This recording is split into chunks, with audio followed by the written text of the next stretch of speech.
Boa noite, bem-vindo a mais um vídeo. Meu nome é Adolfo. O vídeo de hoje foi uma dúvida que o professor Hinaldo foi um aluno meu, né, um amigo meu, ele estudou na Metodista, então é um cara gente boa, né, e ele me fez uma seguinte pergunta. Ele na verdade não foi para mim, cara, ele mandou para um pessoal e ele fez a seguinte indagação, falou: gente, dá para fazer exegese sem a questão extra-bíblica, sem fazer uma questão extra-bíblica? O que seria isso? O que é uma questão extra-bíblica? Para a gente fazer exegese de um texto, a gente pega ele na língua original, fazemos a leitura, a tradução dele, dentro das suas análises sintáticas, e depois a gente vai para o aspecto sociocultural. Só que o aspecto sociocultural você não consegue fazer praticamente sozinho. Você tem que ir em questões históricas, arqueológicas, até filosóficas. Você tem que fazer essa pegada e para depois você partir para o que o cara queria dizer, né? Você entender uma expressão aqui ou ali, ou a discussão teológica que ele... Então, o que acontece? Essas informações que você pega extra-bíblica. Qual que foi a pegada do Hinaldo na questão? Você tem pessoas que conseguem, pega lá, ler 1000 livros, ler centenas de livros, conseguem citar páginas e sobre páginas, notas de rodapé, o cara cita a página inteira de cabeça. Mas quando você vai para uma discussão bíblica com a pessoa, de verso bíblico, ela não tem embasamento. Por quê? Porque ela leu outras coisas, mas não consegue discutir o tema bíblico em si, sabe? Foca-se na exegese, estuda-se mais o assunto, mas o próprio texto em si ela deixa de ler. O próprio texto em si deixa de ler. Isso é uma coisa que pode ocorrer, ocorre constantemente com alguns teólogos. Ocorre constantemente. Eu acho justo essa observação do Hinaldo, né? Eu vou até gravar um outro vídeo relacionado a este, né? Mas por enquanto eu vou me ater a este tema. O que ocorre? A gente tem que tomar cuidado para não acontecer isso com a gente. A gente tem que se preocupar em quê? Estudar a Bíblia, né, devocionalmente. Eu, pessoalmente, gosto muito, estudo a Bíblia devocionalmente. Eu lido com a crítica textual, eu leio muitos livros sobre crítica textual. A minha leitura é sobre crítica textual, a minha leitura também é em cima de alguns, não comentários, mas dicionários, artigos acadêmicos. Mas, no fundo, a gente não pode perder de foco a essência. Não pode perder de foco a essência, que é a Sagrada Escritura. Não tem como. A gente tem que ter nossas leituras acadêmicas, temos que ter nossas leituras teológicas, mas a nossa leitura, o nosso estudo devocional, nada substitui ele. Nada substitui ele. Nada mesmo. Nada substitui o estudo devocional. Os grandes estudiosos, eles tinham uma leitura devocional tremenda, cara, tremenda.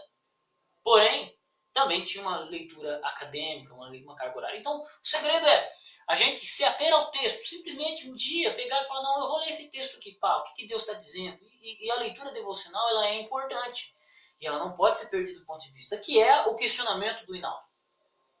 Por outro lado, só estudar a Bíblia também não ajuda muito, porque você tem que entender o contexto. Você incorre ao risco, que foi o que eu falei para ele, você vai incorrer ao risco de aplicar uma preocupação sua hoje naqueles tempos, sendo que a preocupação não era aqueles tempos.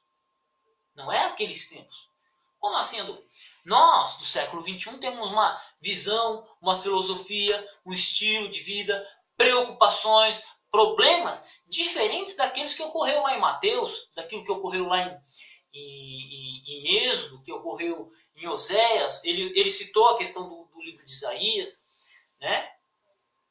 Então, o que acontece? Não, você incorre esse risco de você falar: não, eu só vou ler a Bíblia e ponto final, não vou ler livro de teologia, não.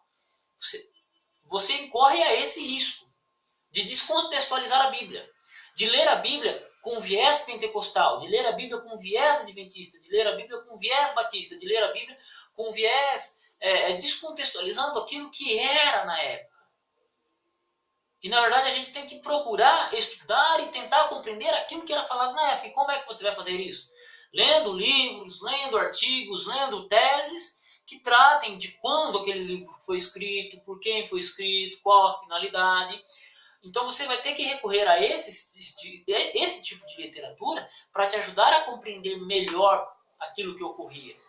Expressões que são difíceis para nós hoje, palavras hebraicas e gregas que são difíceis de traduzir para nós hoje. Então esse tipo de estudo, ele é importante, ele tem o seu lugar. Mas eu acredito que para a edificação da pessoa em si, a verdadeira edificação, a edificação para o céu, a leitura devocional ela é insubstituível. Insubstituível. Não podemos nos esquecer do principal, conhecer a Deus, com a leitura devocional. Mas também não podemos negar, e digo para você que minha opinião é, e não se deve negar a leitura acadêmica, a pegada acadêmica, a pegada exegética. Isso não pode se negar, mas também não podemos esquecer a leitura devocional para edificação.